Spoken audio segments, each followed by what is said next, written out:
Selamat berjumpa saudara-saudariku yang terkasih, salam sehat untuk Anda semuanya. Saudara-saudariku, ngomong-ngomong, Anda ingat tidak, bertahun-tahun yang lalu, sudah cukup lama ya, di televisi di Indonesia, itu diceritakan atau ditayangkan film tentang legenda siluman ular putih. Nah, siluman ular putih itu adalah dia sebetulnya seekor ular atau siluman ular begitu, kemudian dia bersemedi, dia bertapa ribuan tahun lamanya sehingga akhirnya dia menjadi manusia. Nah, kepercayaan ini cukup banyak dianut oleh para leluhur orang-orang di Asia. Jadi entah itu di Indonesia sendiri, di India, di Cina, di Jepang, dan di berbagai tempat ya. Jadi para leluhur kita zaman dulu banyak yang percaya kalau mereka bertapa sampai ribuan tahun lamanya, mereka akan menjadi sakti dan kemudian menjadi dewa. Mereka akan memiliki kesaktian seorang dewa dan akan memiliki umur yang abadi seperti dewa dan memang menjadi dewa. Nah, tentu saja ini tidak berlaku untuk kita semua orang Katolik. Sekalipun kita begitu dalam memiliki hidup doa, atau kita menghabiskan sepanjang waktu kita untuk berdoa, kita tidak akan pernah menjadi Tuhan. Tuhan adalah Tuhan dan manusia adalah manusia. Akan tetapi, nah ini bedanya. Berkaitan dengan topik kita hari ini, ingin menjadi ilahi. Maksudnya bagaimana? Ketika kita menyerahkan diri kepada Tuhan, kita masuk ke dalam relasi pribadi yang mendalam dengan Tuhan. Pada saat itu kita mengambil bagian dalam hidup Allah. Dan ini sudah terjadi pertama kali ketika kita dibaptis. Nah, saudara-saudari yang terkasih, menjadi ilahi itu artinya adalah mengambil bagian dalam hidup Allah.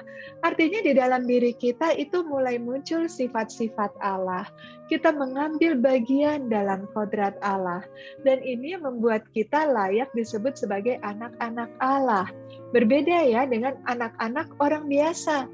Kalau anak-anak orang biasa itu si anak tetap anak, si bapak tetap bapak, si ibu tetap ibu. Nah, tetapi kalau kita menjadi anak Allah, kita mengambil bagian dalam hidup Allah. Kita tinggal di dalam Allah dan Allah di dalam kita. Nah, saudara-saudari yang terkasih, tujuan hidup manusia tidak lain adalah mencapai persatuan dengan Allah. Dan Santo Yohanes Salib lewat karyanya Madah Rohani dengan sangat indah menggambarkan perjalanan jiwa yang mulai mengenal Tuhan sampai pada persatuan cinta kasih dengan Allah. Nah, pada saat ini kita akan bersama-sama menyimak ajaran Santo Yohanes Salib lewat Madah Rohani stansa 9 yang menggambarkan bagaimana jiwa yang merindukan Tuhan. Dan pada saat itulah terjadi manusia yang semakin lama semakin ilahi. Mari kita lihat apa yang menjadi bunyi dari stansa ke-9 ini. Mengapa setelah melukai hati ini, tak kau sembuhkan sekali? Mengapa setelah mencurinya dariku, kau tinggalkan begitu saja, dan tidak kau bawa apa yang telah kau curi? Mari kita baca lagi, kita baca tenang-tenang, dan kita coba mengerti maksud dari isi stansa ke-9 ini. Mengapa setelah melukai hati ini, tak kau sembuhkan sekali? Jadi kita bayangkan ya, ini adalah teriakan jiwa kepada sang mempelai yang tidak lain adalah Tuhan. Dan jiwa menjerit mengatakan kepada Tuhan, mengapa setelah Tuhan melukai hati ini, tak disembuhkannya sekali? Maksudnya tak disembuhkannya sekali itu tak disembuhkannya sekalian, begitu ya, ini bahasa puisi. Dan mengapa setelah mencurinya dariku, berarti apa yang dicuri yaitu hatinya, kau tinggalkan begitu saja. Jadi seolah-olah Tuhan itu mencuri hati kita, tapi kemudian hatinya ditinggalkan begitu saja. Dan tidak kau bawa apa yang telah kau curi. Jadi Tuhan mencuri hati kita, tapi hatinya ditinggalkan, tidak dibawa. Kurang lebih seperti itu gambaran kasarnya. Lalu apa makna yang mendalam di balik stansa ini atau bait yang ke-9 ini? Saudara-saudari yang terkasih, Santo Yohanes Salib itu hidup pada abad ke-16. Itu adalah masa di Spanyol, Santo Yohanes Salib ini kan tinggal di Spanyol ya. Itu adalah masa ketika banyak bangsawan-bangsawan, pangeran, raja-raja yang memiliki kebiasaan berburu. Antara lain yang mereka buru adalah rusa, dan mereka biasa berburu menggunakan panah. Lalu digambarkan oleh Santo Yohanes Salib, biasanya kalau rusa itu sudah terkena panah, dan panahnya itu beracun, rusa itu akan merasa kesakitan, gatal, dan panas, sehingga dia menjadi gelisah dan tidak bisa tenang, begitu. Dan ia berusaha mencari air, kemudian berendam sampai bisa melepaskan segala gatal, sakit, dan panasnya itu.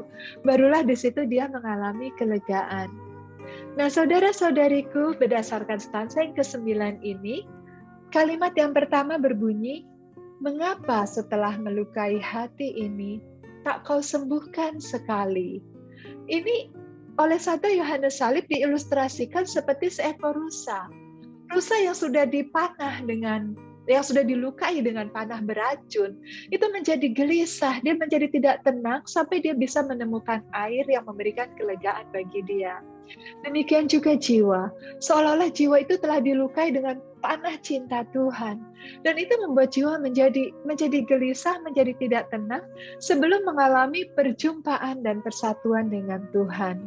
Sehingga tidak heran Santo Agustinus berkata, "Hatiku belum beristirahat sebelum mengalami perjumpaan dengan Engkau ya Tuhan." Nah, saudara-saudariku yang terkasih, ini adalah gambaran dari jiwa yang sebetulnya sangat merindukan Tuhan. Hatinya telah terluka oleh cinta Tuhan, artinya dia sudah pernah mengalami perjumpaan dengan Allah, dan kemudian dia mengetahui itulah kebahagiaannya, sehingga ia mengejar Tuhan sedemikian rupa, dan ia mengalami kerinduan yang luar biasa. Saudara-saudariku yang terkasih, sesungguhnya kita melihat bagaimana kehidupan Santa dan Santo, mereka itu mengalami kematian. Kalau misalnya kita melihat dengan mata iman, kita melihat dengan kedalaman yang besar, mereka itu meninggal bukan karena sakit, mereka itu meninggal bukan karena dibunuh, mereka itu meninggal bukan karena tua, tetapi mereka meninggal karena overdosis cinta kasih. Nah, saudara-saudariku yang terkasih, mungkin secara kasat mata kita mengatakan dia itu mati karena dibunuh. Dan dia dibunuh karena imannya, maka disebut martir. Nah, percayakah saudara-saudariku, walaupun peristiwa pembunuhan itu mengerikan, tetapi para martir menghadapi kematiannya dengan penuh sukacita. Pada saat itu ada suatu rahmat yang besar di dalam diri mereka, yang membuat mereka begitu gembira, karena mereka dianggap layak untuk menanggung penderitaan bahkan kematian demi Yesus Kristus. Jadi misalnya Santo Laurentius ya, kalau kita ingat ceritanya, Santo Laurentius adalah seorang martir, dia mati itu karena digoreng gitu ya istilahnya ya. Dan ketika tubuhnya itu digoreng hidup-hidup, dia masih bisa bercanda, dia masih bisa bilang, "Oh, yang sini sudah matang nih, perlu dibalik, yang sini belum matang," begitu. Dan kita ingat kisah Santa Teresia Lisieux. Dia adalah seorang tokoh Karmel, seorang suster muda yang luar biasa. Ketika dalam sakrat maut, dia mengalami penderitaan yang luar biasa, karena pada saat itu dia bisa mengalami seperti apa yang Kristus alami di kayu salib. Yaitu apa? Ketika Kristus tidak bisa lagi mengalami kehadiran Bapaknya, sehingga ia berteriak, "Eloi, Eloi, lama sabachthani." Dan ini adalah penderitaan yang sangat besar bagi Yesus, karena Yesus sangat mencintai Bapa, dan bagi Yesus Bapa adalah segalanya. Namun di saat Kristus mengalami penderitaan yang luar biasa di puncak kayu salib, justru di situ dia tidak bisa mengalami kehadiran Bapaknya. Dan hal ini dialami juga oleh Santa Teresia Lisieux. Selain ia mengalami kesakitan fisik, ia juga mengalami penderitaan batin. Dan ini adalah penderitaan yang sangat besar. Namun waktu itu Tuhan tidak membiarkan Santa Teresia Lisieux mengalami sakrat maut yang pendek. Seolah-olah seperti sudah mau meninggal, tapi ternyata belum. Seperti sudah mau meninggal, ternyata belum lagi. Jadi diperpanjang lagi. Lalu bagaimana reaksi Teresia? Dia begitu pasrah. Kalau memang Tuhan menghendaki ia diperpanjang sakrat mautnya, maka ia menerimanya. Sehingga yang keluar dari mulutnya adalah, "Baiklah, terus." Dan kemudian saudara-saudariku, di akhir hidupnya yang keluar dari mulut Teresia adalah bahwa ia mencintai Tuhan. Nah, saudara-saudariku yang terkasih, di sini kita lihat bahwa para kudus itu meninggal karena cinta kasih. Dan bukankah ini yang terjadi dengan Yesus? Yesus meninggal karena cinta kasih. Karena cintanya yang begitu besar kepada manusia. Dan terlebih cintanya yang sangat besar kepada Bapa, sehingga ia mengikuti kehendak Bapanya untuk rela wafat di kayu salib. Nah, saudara-saudariku, ini adalah ajakan dari Santo Yohanes Salib. Betapa indahnya apabila kita semua masing-masing bisa meninggal karena cinta kasih.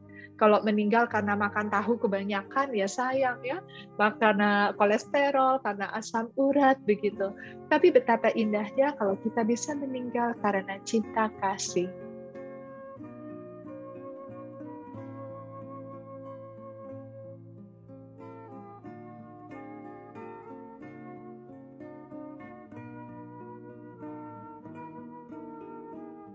Kalimat selanjutnya adalah, mengapa setelah mencurinya dariku, kau tinggalkan begitu saja? Jiwa mengeluh karena Allah telah mencuri hatinya, tapi tidak dibawanya sekalian. Allah tidak membawa hatinya karena memang belum waktunya. Artinya di sini belum saatnya manusia itu meninggalkan dunia. Mengapa dikatakan hati kita dicuri? Karena ini sebagaimana yang dikatakan dalam Injil, di mana hartamu, disitulah hatimu berada.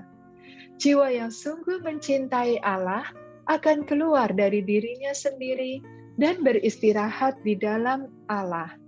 Nah, saudara-saudariku, saat ini kita masuk ke bagian yang dari tadi sebetulnya sudah kita singgung dan ingin kita ketahui lebih dalam, yaitu bagaimana caranya supaya kita bisa menjadi ilahi. Apabila di dalam hati kita ada keinginan, ada kerinduan menjadi ilahi, bersyukurlah. Karena itu tidak lain adalah rahmat Tuhan.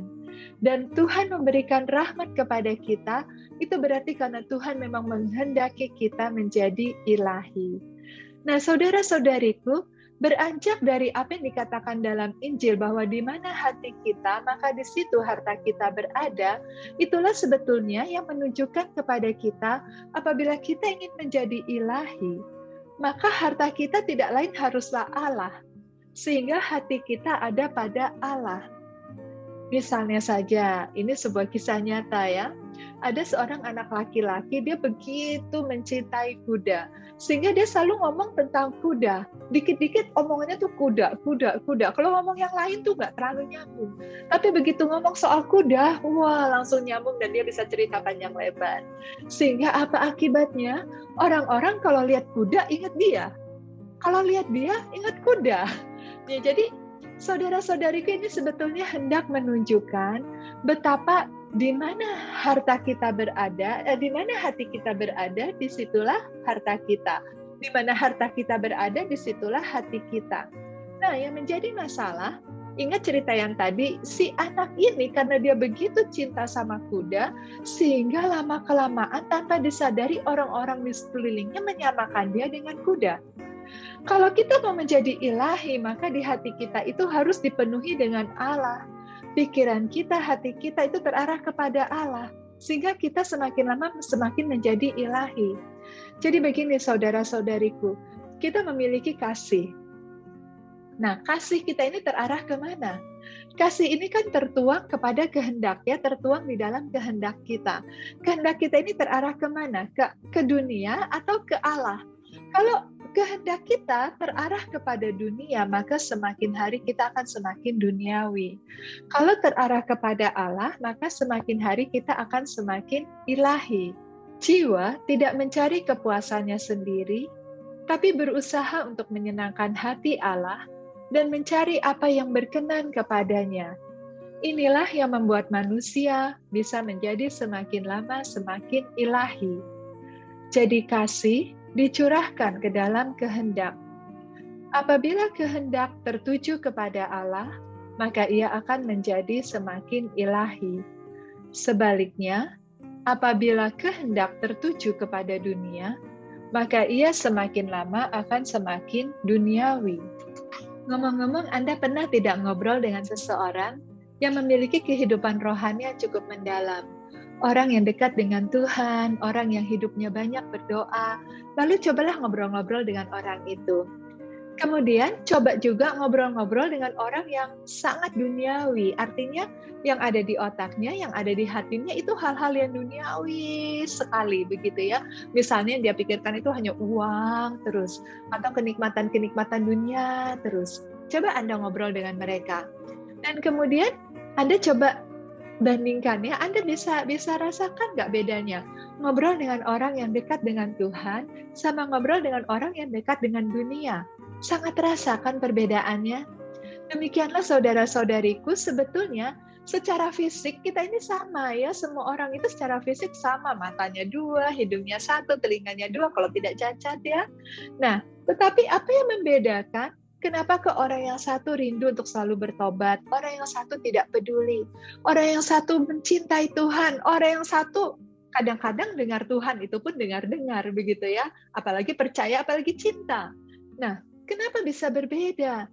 Nah, inilah sebetulnya yang membedakan saudara-saudariku. Kasih yang dituangkan ke dalam kehendak itu kemudian mengarah kemana? Kepada Allah atau kepada dunia?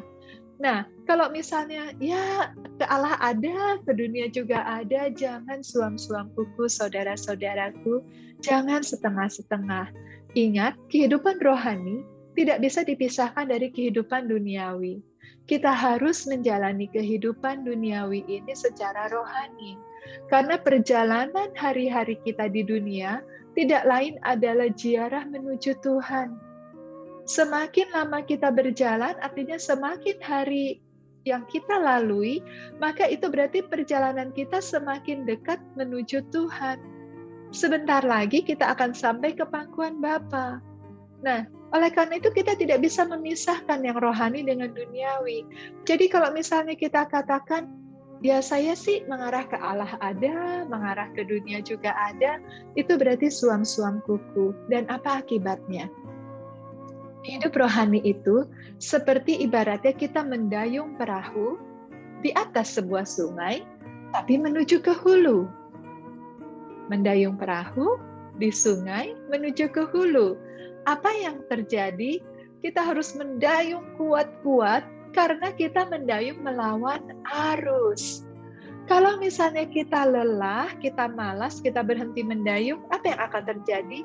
Dengan segera perahu kita akan terseret mundur ke belakang, kembali ke muara bahkan. Nah, oleh karena itu saudara-saudariku, hidup rohani itu seperti itu. Kita harus selalu berjuang, harus mendayung terus. Tidak ada kata lelah, tidak ada kata malas untuk hidup rohani. Berhenti berjuang berarti mundur. Mengapa demikian? Karena si jahat, setan, itu mereka terus mengintai kita. Mereka siap untuk menerkam kita, menarik kita mundur ke belakang.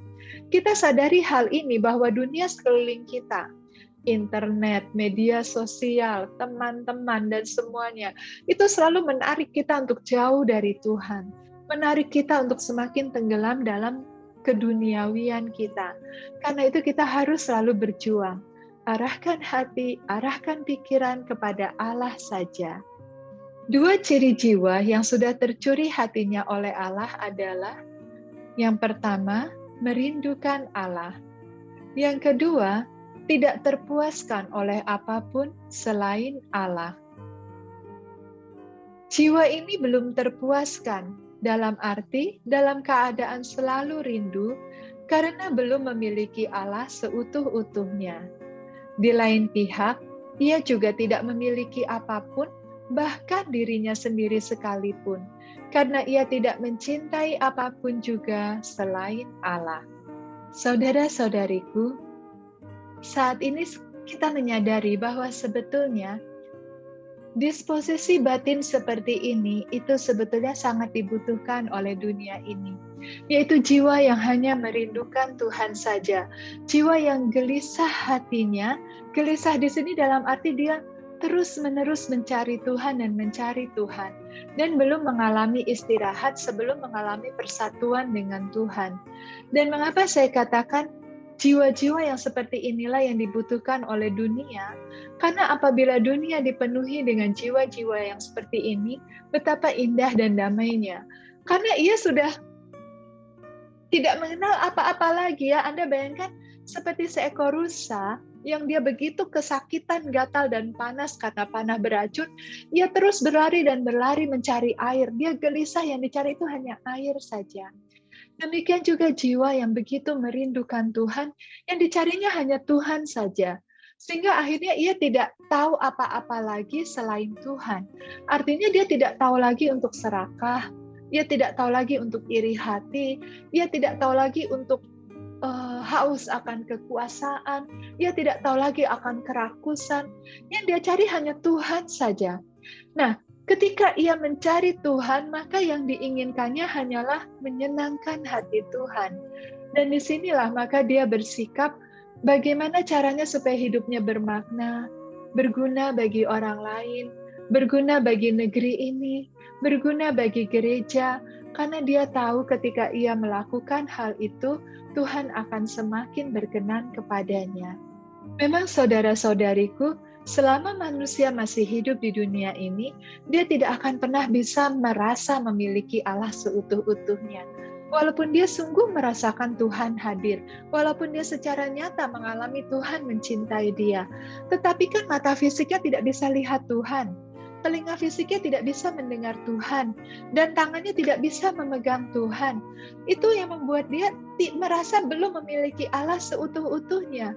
Sehingga selama di dunia ini, jiwa itu seperti hati yang terbuka dan menganga, penuh dengan kerinduan, belum terpuaskan, karena belum bisa bertemu dengan Tuhan dari muka ke muka. Keadaan jiwa ini seperti perahu kosong yang menunggu diisi. Seperti orang lapar yang mendambakan makanan. Seperti orang sakit yang merindukan kesehatan. Jadi dengan demikian, dia seolah-olah seperti penggantung di awang-awang. Di satu pihak ia telah meninggalkan dunia, namun di lain pihak ia belum bertemu dengan Tuhan. Nah, saudara-saudariku, kondisi menggantung di awang-awang ini sepintas seperti kondisi yang merugikan, ya, kondisi yang tidak enak. Dia sudah meninggalkan dunia, meninggalkan segalanya, hati dan pikirannya hanya untuk Tuhan saja. Tapi dia masih belum bisa bertemu dengan Tuhan karena belum bisa melihat Tuhan dari muka ke muka.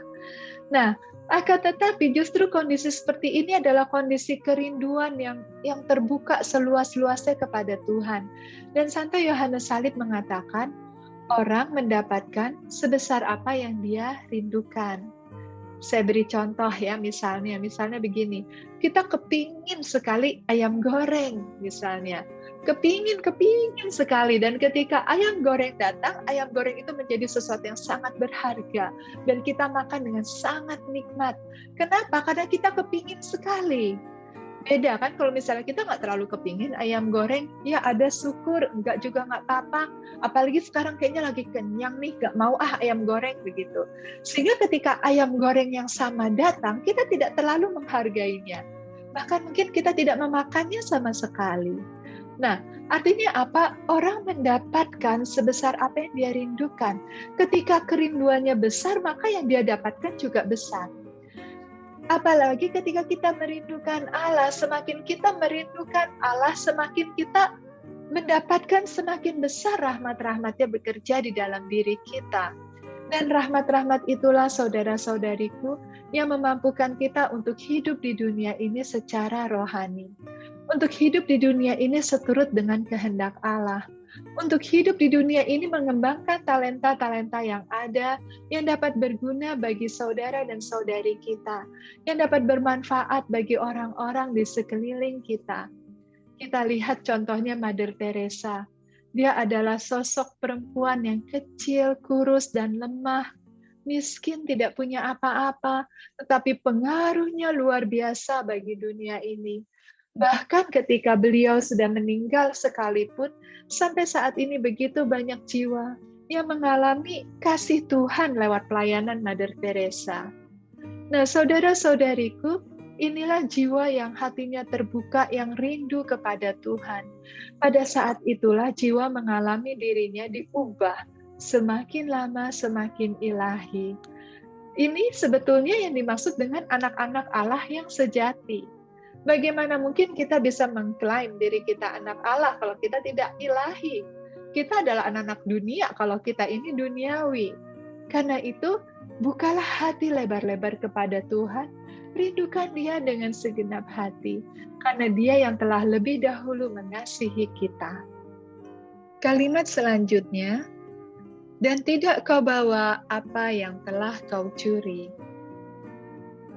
Seolah jiwa mengatakan, mengapa tidak kau bawa hati ini untuk kau isi, kau puaskan, kau hibur, dan kau sembuhkan sepenuhnya? Inilah cinta yang sejati, karena cinta hanya bisa dibayar dengan cinta hingga tercapai kesempurnaannya. Saudara-saudariku, di sini jiwa merasa seolah-olah hati yang telah dicuri oleh Tuhan itu digeletakkan begitu saja, tidak dibawa oleh Tuhan untuk dipenuhi, dipuaskan, dan dihibur.